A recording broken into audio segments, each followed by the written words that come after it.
आज अश्विन अमावस्या शके 1936 लक्ष्मीपूजन सादर करत आहोत ठाणे वार्ता। ठळक घडामोडी। ठाण्यात विधानसभेची निवडणूक लढवलेल्या 238 पैकी 200 उमेदवारांची अनामत रक्कम जप्त। ठाण्यातील आगरी ऑल इन वन संस्थेनं साजरी केली पोलिसांबरोबर दिवाळी। आणि ठक्कर लक्ष्मीदास हरजीवनदास यांच्या योजनेत पैसे गुंतवलेल्या ज्येष्ठ नागरिकांचे पैसे लवकरच मिळणार परत। या आणि इतर घडामोडी विस्तृतपणे पण काही क्षणातच। ठाणे वार्ता पहा श्रीस्थानक वाहिनीवर।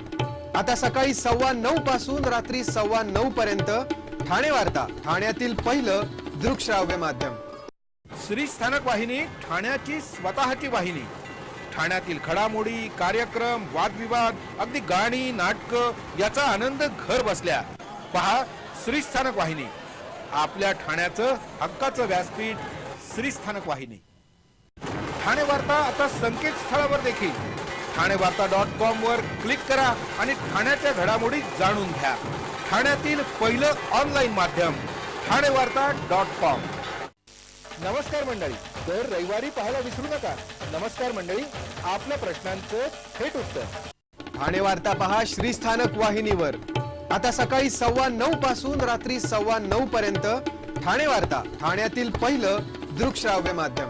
ठाण्यातील काही ज्येष्ठ नागरिकांची दिवाळी यावर्षी सुखात जाणार असून त्यांनी गुंतवलेले आणि बुडालेले पैसे पुन्हा 12 वर्षांनंतर त्यांना परत मिळणार आहेत। या ज्येष्ठ नागरिकांनी आपल्या आयुष्यभराची कमाई योग्य उत्पन्न मिळेल या आशेपोटी गुंतवली, पण त्यांच्या पदरी मात्र निराशा आली होती।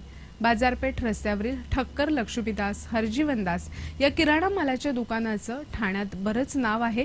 या दुकानाच्या मालकानं याच नावाचा फायदा उठवत एक योजना जाहीर केली होती, ज्यामध्ये गुंतवणूकदारांना त्यांच्या गुंतवणुकीवर दरमहा 2% व्याज देण्याचं आमिष दाखवण्यात आलं। आपण आफ्रिकेला औषधं निर्यात करत असून त्यातून चांगलं उत्पन्न मिळतंय। जर या योजनेत पैसे गुंतवले तर त्यातून चांगलं उत्पन्न मिळेल असं आमिष दाखवत त्यानं ज्येष्ठ नागरिकांना भुलवलं। जे नागरिक निवृत्त होत आहेत किंवा निवृत्तीच्या वाटेवर आहेत अशांना त्यांनी आपल्या जाळ्यात ओढलं। सुरुवातीला या गुंतवणुकीवर ज्येष्ठ नागरिकांना चांगलं व्याज मिळालं, काही वेळा तर ते अगदी घरपोच मिळालं। यातूनच या योजनेची हवा निर्माण झाली आणि अनेक निवृत्त झालेल्या शासकीय कर्मचाऱ्यांनी या योजनेत आपले पैसे गुंतवले। कालांतरानं या गुंतवणुकीतून मिळणारं व्याजही बंद झालं आणि गुंतवलेली रक्कमही परत मिळेनाशी झाली। आपल्याला व्याजही मिळत नाही आणि गुंतवलेली रक्कमही परत मिळत नाही हे पाहून या गुंतवणूकदारांनी पोलीस आणि न्यायालयाची पायरी चढली। न्यायालयानं गुंतवणूकदारांचे पैसे परत देण्याचे आदेश दिले। न्यायालयानं संबंधित संस्थेच्या मालमत्तेचा लिलाव करावा आणि त्यातून गुंतवणूकदारांचे पैसे परत करावे असे आदेश दिले। या आदेशानंतर मालमत्तेचा लिलाव झाला आणि त्यातून 7.5 कोटी रुपये जमा झाले। या योजनेत 110 गुंतवणूकदारांनी 4 कोटी रुपये गुंतवले होते। आता गुंतवणूकदारांना लवकरच त्यांचे पैसे परत मिळणार आहेत। ठक्कर लक्ष्मीदास हरजीवनदास यांच्या योजनेमध्ये 350हून अधिक जणांनी सुमारे 14 कोटी रुपये गुंतवले होते, पण इतरांनी मात्र न्यायालयाची पायरी चढली नाही। या प्रकरणाचा पाठपुरावा रणजित चित्रे यांनी केला। त्यांच्या आईनं या योजनेत पैसे गुंतवले होते। या प्रकरणातील 15हून अधिक व्यक्ती आता हयातही नाहीत। 50%हून अधिक गुंतवणूकदार हे अंथरुणाला खिळलेले आहेत। मात्र आता पैसे परत मिळणार असल्याच्या वृत्तानं या गुंतवणूकदारांच्या चेहऱ्यावर आनंदाची लकेर उमटली। जिल्ह्यामध्ये झालेल्या विधानसभेच्या निवडणुकीच्या रिंगणात असलेल्या 238 उमेदवारांपैकी फक्त 38 उमेदवारच आपली अनामत रक्कम वाचवू शकले आहेत। जिल्ह्यामध्ये पंचरंगी लढती होतील अशी अपेक्षा होती, मात्र 13 मतदारसंघात दुरंगी लढती झाल्या तर 5 मतदारसंघात तिरंगी लढती झाल्याचं मतदानात दिसून आलं। जिल्ह्यामध्ये शिवसेना, काँग्रेस आणि राष्ट्रवादी यांनी 18 जागा, भारतीय जनता पक्षानं 17 जागा तर महाराष्ट्र नवनिर्माण सेनेनं 14 जागा लढवल्या होत्या।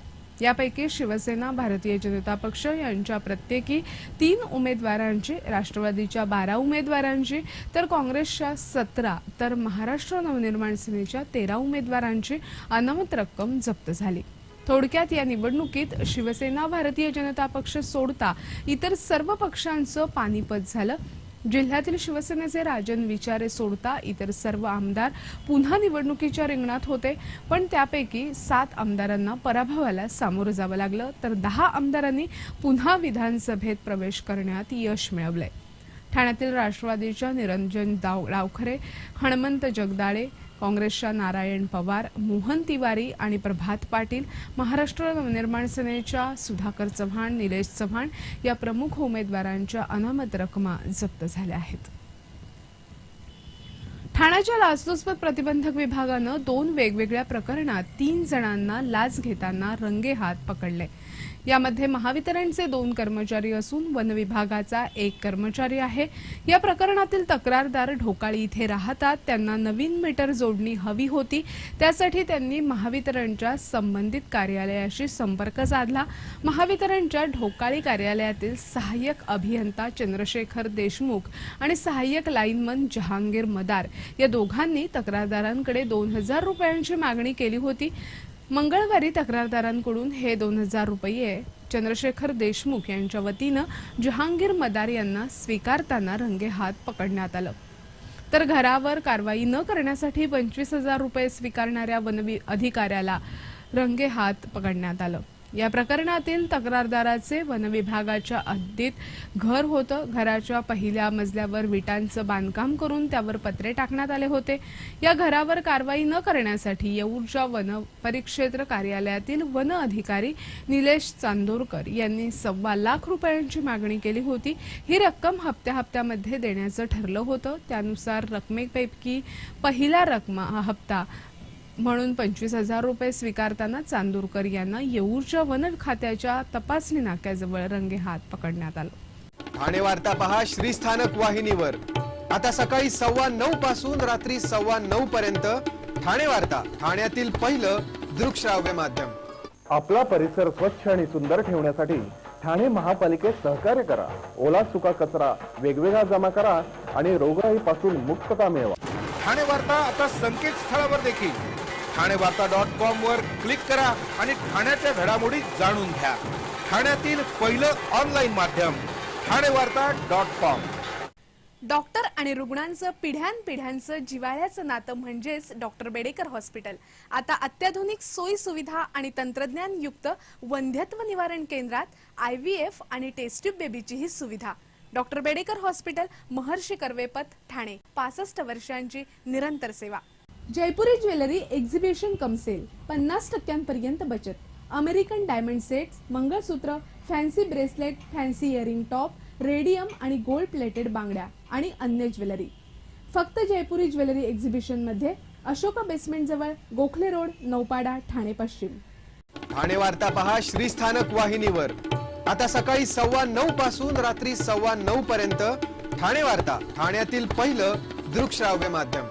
ठाण्यातील मध्यवर्ती कारागृहात लवकरच खुलं कारागृह निर्माण केलं जाणार आहे. कारागृह विभागाच्या महासंचालक मीरा बोरवणकर यांनी ठाण्यात बोलताना ही माहिती दिली. सध्या असलेल्या कारागृहाव्यतिरिक्त हे खुलं कारागृह असणार आहे. कारागृह विभागाच्या धोरणानुसार कैद्यांचं पुनर्वसन हाती घेतलं जात असून कैद्यांकडे असलेल्या कौशल्याच्या आधारे विविध उत्पादनं घेतली जात आहेत. कैद्यांना दरमहा दिल्या जात असलेल्या भत्त्यातून कैदी 2000 रुपयांचा कच्चा माल यातून घेऊ शकतात. पुण्यातील येरवडा कारागृहात कैद्यांनी तयार केलेली विविध उत्पादनं विक्रीसाठी ठेवली जातात. त्यातून लाखो रुपयांचं उत्पन्न मिळत असल्याचं मीरा बोरवणकर यांनी सांगितलं. ठाण्यातील आगरी ऑल इन वन संस्थेतर्फे वाहतूक पोलिसांसमवेत दिवाळी साजरी करण्यात आली. गौरी, गणपती, नवरात्र, ईद, निवडणुका, दिवाळी अशा सण उत्सवात पोलिसांना सतत कार्यरत राहावं लागतं. अनेकदा 24 तास पोलिसांना पहारा द्यावा लागतो. त्यामुळे पोलीस अशा सण उत्सवांच्या आनंदाला मुकतात. म्हणून आगरी ऑल इन वन चे मयुरेश कोटकर आणि बाळकुममधील आपला आगरी महोत्सवातील युवकांनी पुढाकार घेऊन कर्तव्यावर असणाऱ्या पोलिसांसमवेत दिवाळी साजरी केली. कापूरबावडी, माजिवडा, कळवा, बाळकुम या परिसरात कामावर असलेल्या वाहतूक पोलिसांना दिवाळीचा फराळ, थंड पाणी आणि गुलाब पुष्प देण्यात आलं. वाहतूक पोलिसांनाही आपल्यासारखा सण साजरा करता यावा आणि सणाच्या कालावधीत त्यांना देखील दिवाळी फराळाचा आस्वाद मिळावा यासाठी हा उपक्रम हाती घेण्यात आल्याचं मयुरेश कोटकर यांनी सांगितलं. दिवाळी आणि रांगोळीचं अतूट नातं आहे. किंबहुना भारतीय संस्कृतीमध्ये सर्व सणवार, शुभकार्य आणि इतर समारंभातही रांगोळीचा आविष्कार आवर्जून दिसतो. दिवाळीच्या निमित्तानं ठाण्याच्या बाजारात पांढरी शुभ्र रांगोळी आणि निरनिराळ्या रंगांनी ठाण मांडले. Station road, Rammaruti road, Gokhale road, Jambhali Naka अशा प्रमुख रस्त्यांसहित अनेक छोट्या गल्ल्यांमध्येही हा रांगोळी बाजार फुललाय. दिवाळीच्या 4-5 दिवसात घरांच्या दारासमोर, अंगणात, गॅलरी आणि गच्च्यांवर रांगोळ्या काढण्याची चढाओढ सुरू आहे. त्यामुळे बाजारात रांगोळी आणि रंग खरेदीसाठी एकच झुंबड उडाली आहे. पूर्वीच्या काळी रांगोळी काढण्याचं काम परंपरेनं स्त्रियाच करत. त्यांनीच ही कला जिवंत ठेवली. आता पुरुषही रांगोळी कलेच्या क्षेत्रात मोठ्या संख्येनं पुढे आले असून रांगोळी प्रदर्शनाच्या माध्यमातून त्यांनी ही कला जनतेच्या दरबारात लोकप्रिय केली आहे. रांगोळीवरची अनेक पुस्तकंही बाजारात उपलब्ध आहेत. इतकंच नाही तर अलीकडे रांगोळीचे ठसेही बाजारात मिळतात. त्यामुळे अगदी तयार रांगोळीच महिलांच्या हाताशी येते. याशिवाय अलीकडच्या महिलांना विविध संकेतस्थळांवर रांगोळीची पेजेसही उपलब्ध असून त्याचाही फायदा होतो. हल्ली नोकरदार स्त्रियांना रांगोळी काढण्यासाठी पुरेसा वेळ मिळत नसला तरी त्यांची त्याबद्दलची ओढ जराही कमी झालेली नाही. दारापुढे, तुळशी वृंदावनासमोर आणि अंगणात स्त्रिया दिवाळीमध्ये रांगोळी काढण्यात आघाडीवर आहेत. बोटांच्या चिमटीतून फुलणारी ही कला दिवसेंदिवस लोकप्रिय होत असून तिची कीर्ती आता सातासमुद्रापलीकडे पोहोचली आहे. चंद्र, सूर्य, कमळ, गोपद्म, शंख, चक्र, कलश, स्वस्तिक, दीप अशा प्रतीकांच्या माध्यमातून साकारली जाणारी रांगोळी मांगल्याचं आणि पावित्र्याचं वरदान ठरत असल्यानं ती सर्वांनाच हवीहवीशी वाटते. लक्ष्मीपूजन घरोघरी धूमधडाक्यात आणि फटाक्यांच्या आतिषबाजीत साजरं झालं. लक्ष्मीपूजनाविषयी एक कथा आहे. समुद्र मंथनातून लक्ष्मी बाहेर येण्याअगोदर अलक्ष्मी समुद्रातून वर आली. समुद्रातून बाहेर आल्यावर तिनं विचारलं, मी कुठे राहू? त्यावर तिला असं सांगण्यात आलं की ज्या घरात कलह होतो, अभक्ष भक्षण केलं जातं, देवगुरु अतिथी यांचा अपमान, अधार्मिक गोष्टी चालू असतील, ती तुझी राहण्याची ठिकाणं असतील. दारिद्र्याचं प्रतीक म्हणून तिला अक्काबाई असं म्हणतात. या अक्काबाईचा फेरा आपल्या घरी येऊ नये म्हणून लक्ष्मीपूजनाच्या आधी या लक्ष्मीचं किंवा तिचं प्रतीक समजल्या जाणाऱ्या केरसुणीचं पूजन करण्याची प्रथा आहे. संध्याकाळी गोरस मुहूर्तावर घरोघरी तसंच व्यापाऱ्यांकडेही लक्ष्मीपूजन मोठ्या उत्साहात, फटाक्यांच्या आतिषबाजीत आणि धार्मिक मंत्रांच्या घोषात साजरं करण्यात आलं. 8 पाकळ्यांच्या कमळावर लक्ष्मीची स्थापना करून तिची पूजा करण्यात आली. लक्ष्मी हे प्रेमाचं, वैभवाचं आणि सौंदर्याचं प्रतीक आहे. त्यामुळे ठिकठिकाणच्या व्यापाऱ्यांनी पुढील वर्षाच्या जमाखर्चाच्या वयांची तसंच लेखन साहित्याचीही मोठ्या थाटामाटात पूजा केली. ही पूजा केल्यानं लक्ष्मी सदैव वास करते, दुःख, दारिद्र्य यांची बाधा होऊ देत नाही, अशी ही पूजा करण्यामागे श्रद्धा आहे.